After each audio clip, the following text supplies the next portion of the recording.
प्र्याङ्कको नाममा महिलालाई अभद्र व्यवहार गर्ने एकजना युट्युबर नवलपरासीबाट पक्राउ। एसईको नतिजा आज सार्वजनिक हुँदै एसईमा न्यूनतम 35 अङ्क नल्याए विद्यार्थीहरू फेल हुने। सीसीटीभी फुटेज मुभी जस्तो सरर देखिन्न भन्दै फरेन्सिक विज्ञलाई सांसदहरूको प्रश्न। जनार्दन शर्मामाथिको छानबिन समितिले सहमतिमै प्रतिवेदन लेख्ने। नेपाली जनप्रगतिशील मञ्चले जापानमा गर्ने कार्यक्रममा नेकपा माओवादी केन्द्रका अध्यक्ष पुष्पकमल दाहाल प्रचण्ड सहभागी हुने। स्थानीय तह निर्वाचनको खर्च 5 अर्ब 4 करोड भएको निर्वाचन आयोगको भनाई। स्थानीय तह अधिकारमा सङ्घीय सरकारले हस्तक्षेप गर्न नहुने सांसद डाक्टर खिमलाल देवकोटाको भनाई। आगामी मन्त्री परिषदको बैठकले निर्वाचनको मिति घोषणा गर्न सक्ने प्रमुख निर्वाचन आयुक्त दिनेश कुमार थपलियाको धारणा। विश्वविद्यालय व्यवस्थापन गर्ने विषयमा सरकार उल्टो बाटो हिँडिरहेको नेपाली कङ्ग्रेसका महामन्त्री गगन थापाको भनाई। नेपाल कालो सूचीमा पर्न सक्ने जोखिम बढेको थापाको धारणा। सामाजिक सुरक्षा कोषमा 4 वर्षमा 20 लाख योगदानकर्ता सूचीकृत गर्ने जी फन्डका अध्यक्ष विनोद श्रेष्ठको भनाई। सार्वजनिक पद धारण गर्न न्यूनतम उमेरको प्रावधान अवैज्ञानिक भएको सांसद बिन्दा पाण्डेको टिप्पणी। करिब 2 अर्ब 32 करोड अनुदान स्वीकार गर्ने नेपाल सरकारको निर्णय गलत तथ्याङ्कका कारण देश अधोगतितर्फ गएको हुन सक्ने सांसद मीनबहादुर विश्वकर्माको दाबी। सरकारले वास्तविक तथ्याङ्क आउने गरेर विधेयक ल्याउनु पर्ने र तथ्याङ्क मिथ्याङ्क नहोस् भन्दै सांसद अञ्जना विसङ्खेको सरकारलाई सुझाव। जनस्वास्थ्यमा सरकारले चासो नदिएको नेकपा एमालेका सचिव योगेश भट्टराईको भनाई। पुनः बहालीको माग गर्दै करारका कर्मचारीहरू आन्दोलित। गएको 24 घण्टामा नेपालमा एकै दिन 638 जनामा कोरोना भाइरसको संक्रमण पुष्टि, 2 जनाको मृत्यु। बाँकेमा दम्पति हत्या प्रकरण, भाइ बुहारीको हत्या गर्न दाइले नै दिए सुपारी। सिद्ध बाबालाई अपशब्द प्रयोग गरेको भन्दै रोशनी साई प्रहरीको नियन्त्रणमा।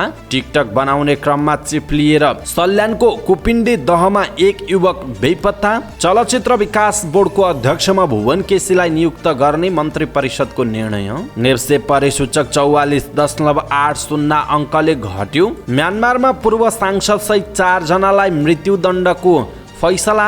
अन्डर 17 को प्रशिक्षकमा उर्जन श्रेष्ठ नियुक्त। राष्ट्रिय प्रतियोगिता नै नखेलेका खेलाडी जुनियर विश्व च्याम्पियनसिपमा पठाइँदै।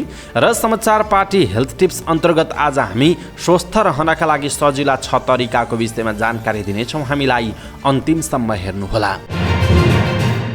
दर्शक महानुभाव नमस्कार। समाचार पार्टी.com को न्यूज बुलेटिनमा यहाँलाई हार्दिक स्वागत छ। म प्रहलाद चन्द्र घिमिरे। आज मिति विक्रमसम्म 2079 साल साउनको 11 गते बुधबार इस्वीसम्म सन् 2022 जुलाई 17 तारिक। सदाको झैँ आज पनि हामी उपस्थित भएका छौँ आजका महत्त्वपूर्ण समाचार ब्रेकिङ न्यूज अपडेटहरू लिएर। हामीलाई कहाँबाट हेर्दै हुनुहुन्छ अनि कस्तो लाग्दैछ आफ्ना कुराहरू तलको कमेन्ट बक्समा कमेन्ट गर्नुहोला। अत्यन्त छोटो गरी तपाईँलाई काम लाग्ने महत्त्वपूर्ण समाचारहरू प्रस्तुत गर्छौँ, त्यसकारण हामीलाई अन्तिमसम्म हेर्नुहोला। हाम्रो मेहनतका लागि यो भिडियोमा एउटा लाइक अवश्य गर्नुहोला। दर्शक महानुभाव कहाँबाट हेर्दै हुनुहुन्छ, देशभित्र हुनुहुन्छ भने आफू रहेको गाउँठाउँ सहर जिल्लाको नाम लेख्नुहोला। विदेशमा हुनुहुन्छ भने कुन देशबाट हेर्नु भएको छ त्यो कुरा लेख्नुहोला। दैनिक हेर्नुहुन्छ हामीलाई भने रेगुलर भनेर लेख्नुहोला। आज पहिलोचोटि हो भने फर्स्ट टाइम भनेर लेख्नुहोला। अहिलेसम्म हामीलाई सब्सक्राइब गर्नुभएको छैन भने कृपया सब्सक्राइब गर्नुहोस् अनि नजिकै आउने बेल आइकनलाई क्लिक गर्नुहोला। आउनुहोस् दर्शक महानुभाव आजका महत्त्वपूर्ण समाचारहरू सुरु गरौँ। प्र्याङ्कको नाममा महिलालाई अभद्र व्यवहार गर्ने युट्युबर पक्राउ परेको प्रसङ्गबाट। प्र्याङ्क भिडियो बनाउने भन्दै महिलालाई अभद्र व्यवहार गरेको आरोपमा एक युट्युबर पक्राउ परेका छन्। बदमास केटा नामक युट्युब च्यानल चलाएर बाटोमा हिँडिरहेकी महिलालाई पैसा, मोबाइल, गरगहना नदिए एसिड हान्छु भन्ने नवलपरासीका 26 वर्षीय प्रदीप भनिने पूर्णचन्द्र भुषाल पक्राउ परेको प्रहरीले जनाएको छ। उनलाई साइबर ब्युरोको टोलीले नवलपरासी बर्दाघाट सुस्ता पूर्वबाट पक्राउ गरेको एसपी पशुपति कुमार रायले बताउनुभयो। उहाँका अनुसार भुषालमाथि विद्युतीय कारोबार ऐन 2063 अनुसारको कसुरमा 7 दिन म्याद थप गरेर अनुसन्धान भइरहेको छ। भुषालले बनाएको भिडियो युट्युबमा सार्वजनिक भएपछि सामाजिक सञ्जालमा चर्को आलोचना भएको थियो। त्यसपछि प्रहरीले यो घटनामा अनुसन्धान थालेको थियो। दर्शक महानुभाव पछिल्लो समय युट्युबमा विभिन्न हरकत गर्नेहरू पक्राउ परिरहेका छन्। युट्युबरहरू र पछिल्लो समय प्र्याङ्क भनेर धेरै मानिसहरूलाई हैरानी बनाउने र अन्तिममा उहाँ क्यामेराबाट हामीले खिचिरहेका छौँ हाई भनिदिनु होला भनेर टार्ने विभिन्न बहानामा मानिसहरूलाई दुःख दिने कामहरू पनि भइरहेको छ। यसप्रति तपाईँको धारणा के छ? आफ्नो धारणा तलको कमेन्ट बक्समा कमेन्ट गर्नुहोला। राष्ट्रिय परीक्षा बोर्ड कक्षा 10 को परीक्षा नियन्त्रण कार्यालयले एसईई को नतिजा सार्वजनिक आज गर्दैछ। कक्षा 10 को माध्यमिक शिक्षा परीक्षा एसईई परीक्षा नियन्त्रक अर्जुन कुमार रायमाझीले आज नतिजा सार्वजनिक हुने जानकारी दिनुभयो। कोभिडका कारण 2 वर्षपछि कक्षा 10 का विद्यार्थीले बोर्डले तयार पारेको प्रश्नपत्रको आधारमा भौतिक रूपमा परीक्षा केन्द्रमा नै उपस्थित भएर परीक्षा दिएका छन्। शैक्षिक सत्र 2076 र 77 मा आन्तरिक मूल्याङ्कनबाट नतिजा सार्वजनिक गरेको बोर्डले शैक्षिक सत्र 2078 को परीक्षा वैशाख 9 गतेदेखि 20 गतेसम्म सञ्चालन गरेको थियो। परीक्षामा 4,14,000 परीक्षार्थी सहभागी भएको बोर्डले जनाएको छ। यसैबीच माध्यमिक शिक्षा परीक्षा एसईईमा विद्यार्थीले 100 पूर्णाङ्कको परीक्षामा न्यूनतम 35 अङ्क नल्याए फेल हुने भएका छन्। लेटर ग्रेडिङ निर्देशिका 2078 मा सैद्धान्तिक परीक्षामा 35% अङ्क नल्याए विद्यार्थी फेल हुने व्यवस्था गरिएको छ। निर्देशिका अनुसार कुनै विषयमा 35% भन्दा कम अङ्क ल्याए प्रमाणपत्रमा एनजी नन ग्रेडेड उल्लेख हुनेछ। विद्यार्थीले कुनै पनि विषयमा एनजी ल्याएको अवस्थामा कक्षा 11 मा पढ्न पाउने छैनन्। निर्देशिका अनुसार कक्षा 8, 10 र 12 मा सबै विषयको सैद्धान्तिक परीक्षामा न्यूनतम ग्रेड अर्थात् 35% अङ्क ल्याएपछि मात्रै विद्यार्थीले मूल प्रमाणपत्र पाउनेछन्। त्यस्तै प्रयोगात्मक परीक्षामा भने न्यूनतम 40 अङ्क ल्याउनु पर्नेछ। एसईईमा यो पटकदेखि सैद्धान्तिक र प्रयोगात्मक परीक्षाको मूल्याङ्कन फरक रूपमा गरिएको छ। ग्रेडको आधारमा प्रयोगात्मक तर्फ सी र सैद्धान्तिक तर्फ डी ग्रेड ल्याउन नसक्ने विद्यार्थीले मूल प्रमाणपत्र नपाउने बताइएको छ। मूल प्रमाणपत्र पाउन नसक्ने विद्यार्थीले 3 पटकसम्म 2 विषयमा ग्रेड वृद्धि परीक्षा दिन पाउनेछन्। 2 भन्दा बढी विषयमा तोकिएको ग्रेड पाउन नसकेका र ग्रेड वृद्धि परीक्षा दिँदा पनि तोकिएको ग्रेड पाउन नसकेका परीक्षार्थीले अर्को वर्ष सबै विषयको परीक्षा दिनुपर्नेछ। निर्देशिका अनुसार प्रत्येक विषयको उत्तर पुस्तिकाको परीक्षण र समपरीक्षण अङ्कमा गरिनेछ। परीक्षण र समपरीक्षणबाट प्राप्त अङ्क ग्रेड सिटमा सैद्धान्तिक र आन्तरिकको छुट्टा छुट्टै अङ्क ग्रेडमा रूपान्तरण हुने बताइएको छ। दर्शक महानुभाव, अब एसईईमा न्यूनतम 35 अङ्क नल्याए फेल हुने व्यवस्था गरिएको छ। यसप्रति तपाईँको धारणा के छ? आफ्नो धारणा तलको कमेन्ट बक्समा कमेन्ट गर्नुहोला। र आज एसईई को नतिजा सार्वजनिक हुने भनिएको छ। एसईई दिनुभएका र परीक्षामा सफलता प्राप्त गर्नुभएका सम्पूर्ण विद्यार्थीहरूलाई हार्दिक बधाई र उज्जवल भविष्यको हार्दिक मङ्गलमय शुभकामना व्यक्त गर्दछौँ।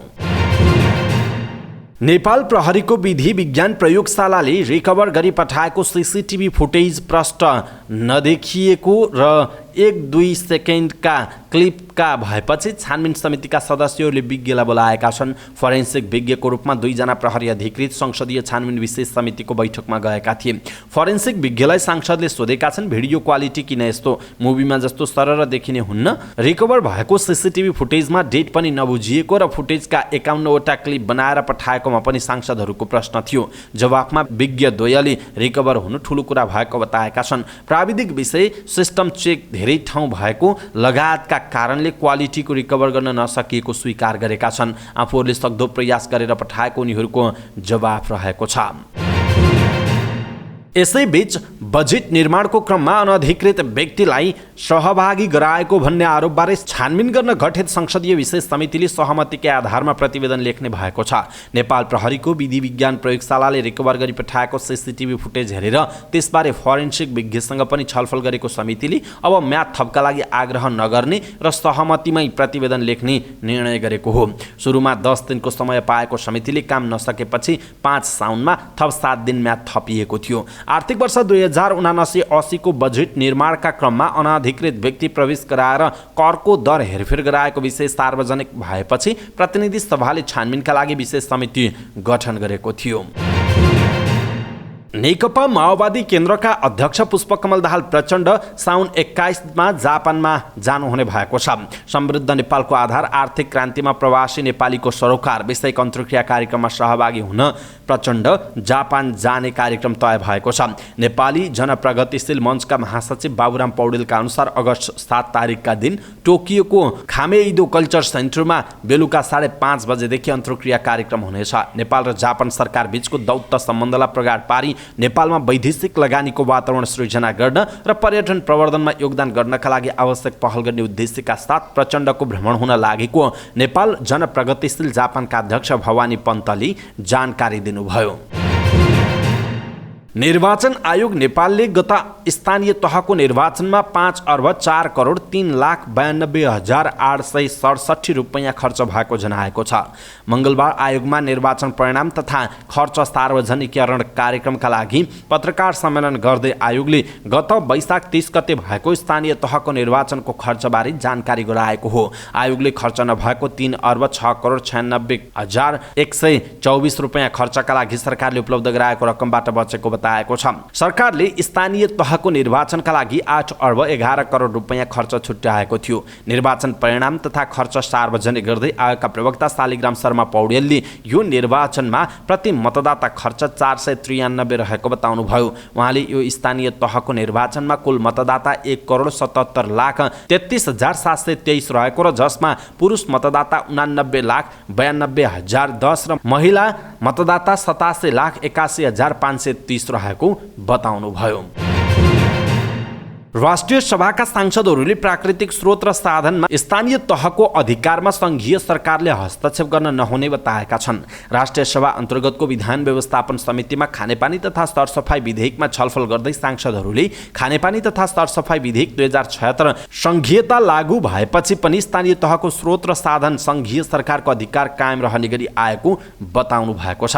बैठकमा सांसदहरूले खानेपानीको स्रोत व्यवस्थापन तथा नियन्त्रण पनि स्थानीय सरकार मातहत राख्नुपर्ने बताए छन्। राष्ट्रिय सभाका सांसद डाक्टर खिमलाल देवकोटा खानेपानी तथा सरसफाई विधेयक 2076 सङ्घीयता लागू भएपछि पनि स्थानीय तहको स्रोत र साधन सङ्घीय सरकारले नै कब्जा गर्नुपर्छ भन्ने खालको आएको बताउनुभयो। उहाँले सङ्घीय तथा प्रदेश निर्वाचन नजिक आएकाले समितिले विधेयक रोक्न नहुने उहाँको भनाइ छ।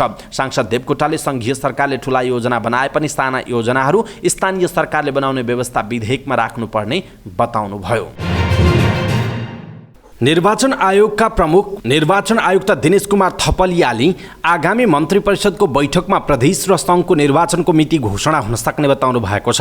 निर्वाचन परिणाम तथा खर्च सार्वजनिकरणका लागि पत्रकार सम्मेलनपछि सञ्चारकर्मीहरूले सोधेको प्रश्नको जवाफ दिँदै उहाँले आगामी मक्सिर 4 गते सङ्घ र प्रदेशको निर्वाचन मिति तोक्न सरकारसँग परामर्श गरेको र आयोगले परामर्श गरेको समयमा निर्वाचन मिति तोकिँदा आश्चर्य मान्न नपर्ने बताउनु भएको हो। प्रमुख निर्वाचन आयुक्त थपलिया आगामी प्रतिनिधि सभा र प्रदेश सभा सदस्यको निर्वाचन गर्नका निम्ति आयोगले सम्पूर्ण ब्यौरा सहित एकै चरणमा निर्वाचन गर्ने गरेर मिति सिफारिस गरेको पनि बताउनुभयो।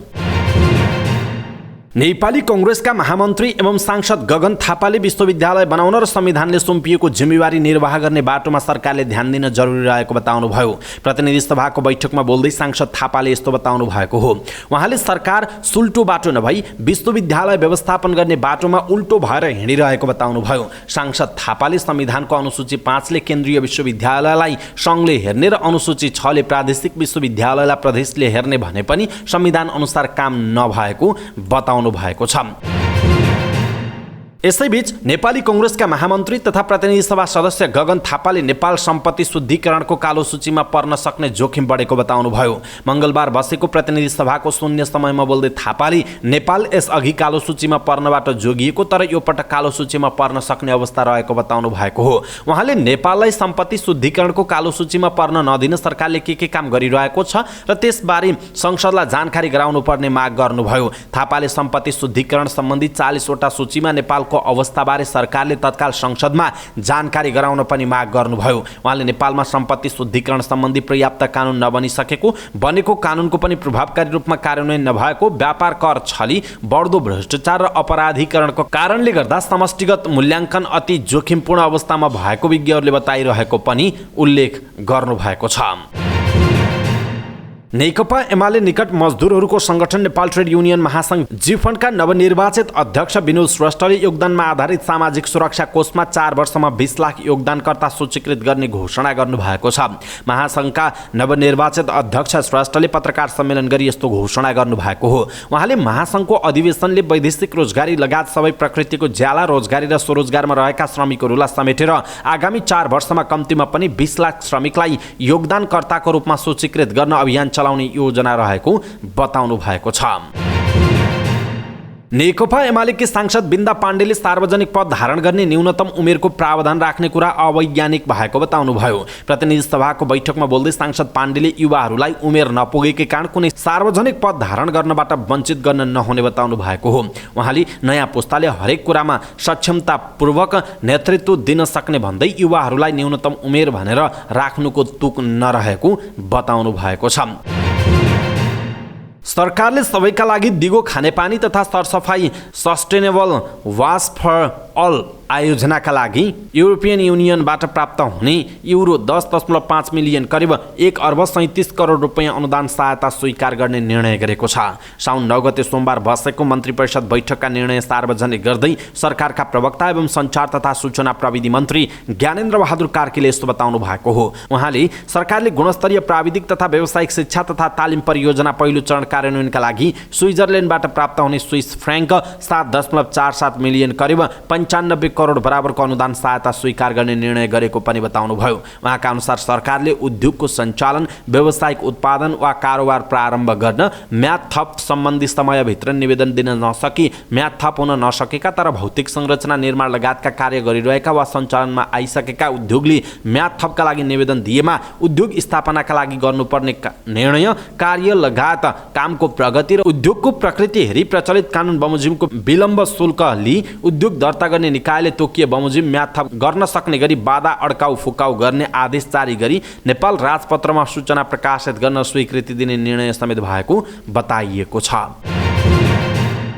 नेपाली कांग्रेसका सांसद मीनबहादुर विश्वकर्माले गलत तथ्याङ्कका कारण देश अधोगतितर्फ गएको हुन सक्ने आशंका व्यक्त गर्नुभएको छ। सरकारले प्रतिनिधि सभाको बैठकमा प्रस्तुत गरेको तथ्याङ्क विधेयकको बारेमा छलफलमा सहभागी हुँदै सांसद विश्वकर्माले यस्तो बताउनु भएको हो। उहाँले सबै क्षेत्रका तथ्याङ्कलाई दुरुस्त राखे मात्रै मुलुक ठिक बाटोमा हिँड्ने बताउनुभयो। सांसद विश्वकर्माले राष्ट्रिय परिचय पत्रको पनि तथ्याङ्क हुने भएकाले राष्ट्रिय परिचय पत्रमा भएका जाति विशेष मिथ्याङ्कलाई सच्याउनु पर्ने बताउनुभयो। उहाँले सामाजिक बनावटलाई पहिचानका लागि प्रस्तुत गर्ने सवालमा दलित समुदायका केही जातिहरू वा थरहरूमा आफ्नो विमति रहेको बताउनु भएको छ। नेकपा माओवादी केन्द्रकी सांसद अञ्जना बिसङ्खीले सरकारले वास्तविक तथ्याङ्क आउने गरेर विधेयक ल्याउन आवश्यक रहेको बताउनु भएको छ।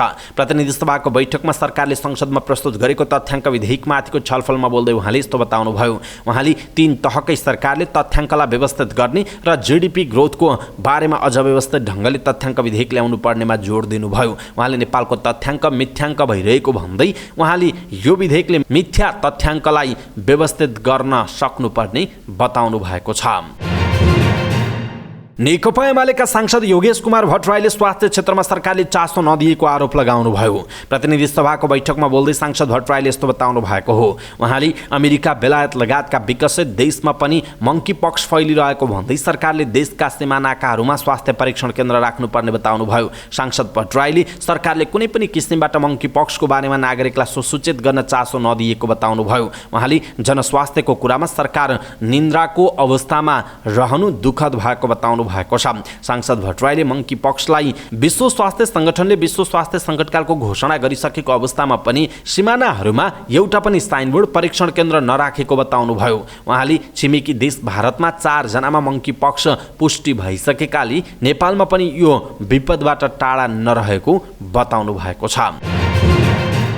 सर्लाहीको कविलासी नगरपालिकाका करार सेवा तथा ज्यालादारी कर्मचारीहरू पुनः बहालीको माग राख्दै धरनामा बसेका छन्। कविलासी नगरपालिकाको नगर कार्यपालिकाको गत असार 12 गते बसेको बैठकले करार सेवामा कार्यरत कर्मचारीहरूको साउन 1 गतेदेखि म्याद थप तथा करार नवीकरण नहुने भनेर निर्णय गरेको थियो। उक्त निर्णयले कार्यरत अस्थायी करार सेवाका कर्मचारीहरूप्रति अन्याय भएको भन्दै निर्णय सच्याएर पुनः पद बहाली गर्नुपर्ने मागसहित उनीहरू आन्दोलनमा उत्रिएको जनाइएको छ।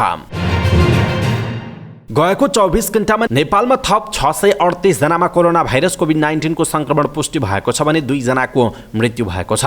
स्वास्थ्य तथा जनसङ्ख्या मन्त्रालयका अनुसार 5055 जनाको परीक्षणमा 638 जनामा संक्रमण पुष्टि भएको हो, जसमध्ये 2215 जनाको पीसीआर परीक्षण गर्दा 400 जना र 2840 जनाको एन्टिजेन परीक्षण गर्दा 238 जनामा संक्रमण देखिएको मन्त्रालयको भनाइ छ।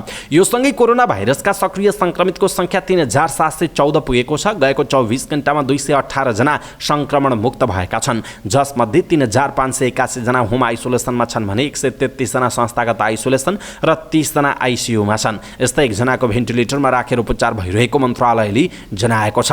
मंगलबार थपिएका सँगै नेपालमा कोरोना संक्रमितको कुल संख्या 11,26,320 पुगेको छ। बाँकेको कोहलपुर नगरपालिका 14 पार्वतीपुरमा भएको दम्पतिको विभत्स हत्यामा मृतकका दाइको संलग्नता देखिएको छ। जिल्ला प्रहरी कार्यालय बाँकेका डीएसपी मधुसूदन नेउपानेले हत्यामा मृतक कृष्ण कुमार गडरियाका दाइ विजय कुमार गडरियाको संलग्नता खुलेको बताउनुभयो। मंगलबार बिहान 6 बजे पार्वतीपुरमा 25 वर्षीय कृष्ण कुमार गडरिया र उनकी श्रीमती अञ्जली गडरिया आफ्नै घरको ग्यालरी र पालीमा मृत अवस्थामा भेटिएका थिए। उनीहरूको करिब 1 वर्ष पहिला विवाह भएको थियो। लगत्तै अनुसन्धानका लागि खटिएको प्रहरीको टोलीले अनुसन्धान गर्दै जाँदा गडरियाका दाइलाई नियन्त्रणमा लिएर अनुसन्धान थालेको थियो। त्यस क्रममा दाइले योजना बनाएर सुपारी दिएर भाइ बुहारीको हत्या गर्न लगाएको खुलेको नेउपानेले बताउनुभयो। उहाँका अनुसार केही महिना अघि भाइ र बुबालाई उकासेर अञ्जलीले आफूलाई घरयास्ती विवादमा कुटपिट गराएको दाइ विजय कुमारको बयान छ। त्यही विषयलाई लिएर उनले 18 दिन अघि नै बुहारी अञ्जलीलाई मार्न सुपारी दिएको प्रहरीको भनाइ छ। हत्या गर्ने क्रममा श्रीमान कृष्ण कुमार पनि आएपछि उनको पनि हत्या गरेको देखिएको प्रहरीले जनाएको छ। उनीहरूको हत्या गर्न भारतबाट 50,000 रुपैयाँ दिएर 2 जनालाई बोलाएको खुलेको इलाका प्रहरी कार्यालय कोहलपुरका डीएसपी ऐनबहादुर मल्लले जानकारी दिनुभयो। अनुयायीलाई बलात्कार गरेको अभियोग लागेका सिद्धबाबा भनिने कृष्ण गिरीलाई अपशब्द प्रयोग गरेको भन्दै 1 जना महिलालाई प्रहरीले नियन्त्रणमा लिएको छ। गिरीले पशुपतिनाथ मन्दिरको परिसरमा अतिरुद्र महायज्ञ सञ्चालन गरिरहेका छन्। जिल्ला अदालत सुनसरीमा उनी विरुद्धको बलात्कार मुद्दा विचाराधीन छ। मंगलबार महायज्ञ चलिरहेको ठाउँमा रोशनी साईले गिरीलाई अपशब्द प्रयोग गरेर गालीगलौज गरेको प्रहरीको भनाइ छ। त्यसैले असहज परिस्थिति सृजना नहोस् भनेर उनलाई नियन्त्रणमा लिएको जिल्ला प्रहरी परिसर काठमाडौँले जनाएको छ। प्रत्यक्षदर्शीका अनुसार साईले गिरीलाई बलात्कारी भनेकी थिइन्। लगत्तै नजिकै रहेका प्रहरीले उनलाई नियन्त्रणमा लिएको बताइएको छ। प्रहरी वृत्त गौशालाका डीएसपी केशव भट्टराईले उनलाई श्रीमानको जिम्मा लगाएर छाडिएको बताएका छन्। उनले भनेका छन्, हो हल्ला भएपछि सोधपुछका लागि ल्याइएको थियो, छोडिसकेका छौँ, उनको भनाइरहेको छ। टिकटक बनाउँदा चिप्लिएर सल्यानको कुपिण्डी दहमा 1 युवक बेपत्ता भएका छन्। तुलसीपुर उपमहानगरपालिका 6 दाङका अन्दाजी 37 वर्षीय वेदबहादुर बस्नेत बेपत्ता भएको कर्णाली प्रदेश प्रहरी कार्यालय सुर्खेतले जनाएको छ। सरकारले चलचित्र विकास बोर्डको अध्यक्षमा कलाकार भुवन केसीलाई मनोनयन गर्ने निर्णय गरेको छ। मन्त्री परिषदको निर्णय सार्वजनिक गर्दै सञ्चार तथा सूचना प्रविधि मन्त्री ज्ञानेन्द्र बहादुर कार्कीले केसीलाई बोर्डको अध्यक्षमा मनोनयन गर्ने जानकारी दिनुभएको हो। मन्त्रालयले केसी सहित नरेश पौडेल र सुषमा कार्कीको नाम मन्त्री परिषदमा पठाएको थियो। मौद्रिक नीतिपछि लगातार 2 दिन बढेको नेप्से परिसूचक मंगलबार उच्च अङ्कले गिरावट आएको छ। नेप्से मंगलबार 44.80 अङ्कले घटेर 2088.16 बिन्दुमा झरेको छ। त्यस्तै सेन्सिटिभ इन्डेक्स 8.99 अङ्कले घटेको छ। मंगलबार कारोबारमा आएका 222 कम्पनीको 87,40,551 किता शेयर 3,70,49,98,398 रुपैयाँ बराबरको कारोबार भएको छ। सोमबार 4,10,68,00,000 रुपैयाँ बराबरको शेयर कारोबार भएको थियो। नेप्सेका 13 वटै उपसमूहको सूचकमा गिरावट आएको छ, जसमा विकास बैंक, फाइनान्स, होटल लगानी, माइक्रो फाइनान्स, व्यापार र अन्य उपसमूहको सूचक 2% भन्दा धेरैले घटेको जनाइएको छ। अब अन्तर्राष्ट्रिय समाचार। म्यानमारको सेनाले पूर्व सांसद सहित 4 जनालाई मृत्युदण्ड दिएको छ। पूर्व सांसद फ्यो जेया थअ को जिम्मी नामले चिनिने क्यो मिन ह्यू ल्या म्योआङ र आङथुरा जअलाई आतंककारी गतिविधि गरेको आरोपमा मृत्युदण्ड दिइएको बीबीसीले जनाएको छ।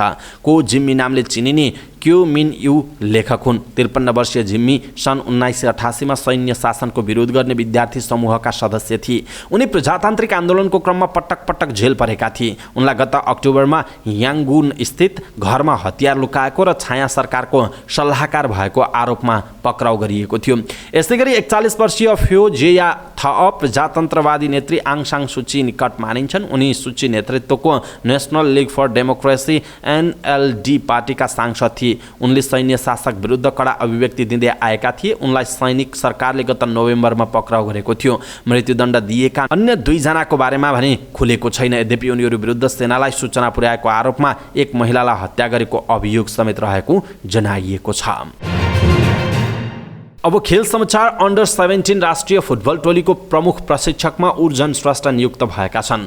ए डिभिजन क्लब 3 स्टारका प्रमुख प्रशिक्षक रहेका उर्जनलाई अन्डर 17 राष्ट्रिय टोलीको प्रमुख प्रशिक्षकमा नियुक्त गरिएको अखिल नेपाल फुटबल सङ्घ एन्फाका महासचिव किरण राईले जानकारी दिएका छन्। एन्फाले अन्डर 17 टोली निर्माणका लागि खुल्ला छनौट मार्फत खेलाडी छनौट गरिरहेको छ। खेलाडी छनौट साउन 20 गतेसम्ममा सकिने राईले जानकारी दिए। श्रेष्ठले 2016मा प्रशिक्षणमा ए लाइसेन्स प्राप्त गरेका थिए। उनले 2021 मा 3 स्टार क्लबको जिम्मेवारी लिएका थिए। उनले जिम्मेवारी पाएपछि 3 स्टारले बागमती गोल्ड कप फुटबलको उपाधि जितेको थियो। नेपाल एथलेटिक्स सङ्घले अहिलेसम्म एउटै राष्ट्रिय प्रतियोगिता नखेलेका खेलाडीलाई जुनियर विश्व च्याम्पियनसिपमा पठाउने भएको छ। प्रारम्भिक सूचीमा नाम दर्ता गरिएका जुनियर एसियन च्याम्पियनसिपका स्वर्ण विजेता अजित कुमार यादवलाई हटाएर दुबईमा बस्दै आएकी रेशमा सुवेदीलाई साउनको 16 देखि 21 सम्म कोलम्बियामा हुने एथलेटिक्स जुनियर विश्व च्याम्पियनसिपमा पठाउने निर्णय भएको हो। विश्व च्याम्पियनसिपका लागि प्रारम्भिक सूचीमा एक पुरुष र एक महिला खेलाडीको नाम दर्ता भएको एउटा मात्र कोटा पाएकाले प्रदर्शनका आधारमा रेशमालाई पठाउन लागि नेपाल एथलेटिक्स सङ्घका अध्यक्ष राजीव विक्रम शाहले जानकारी दिएका छन्। सङ्घले विश्व च्याम्पियनसिपमा खेलाडी पठाउन छनौट प्रतियोगिता आयोजना गरेको थिएन।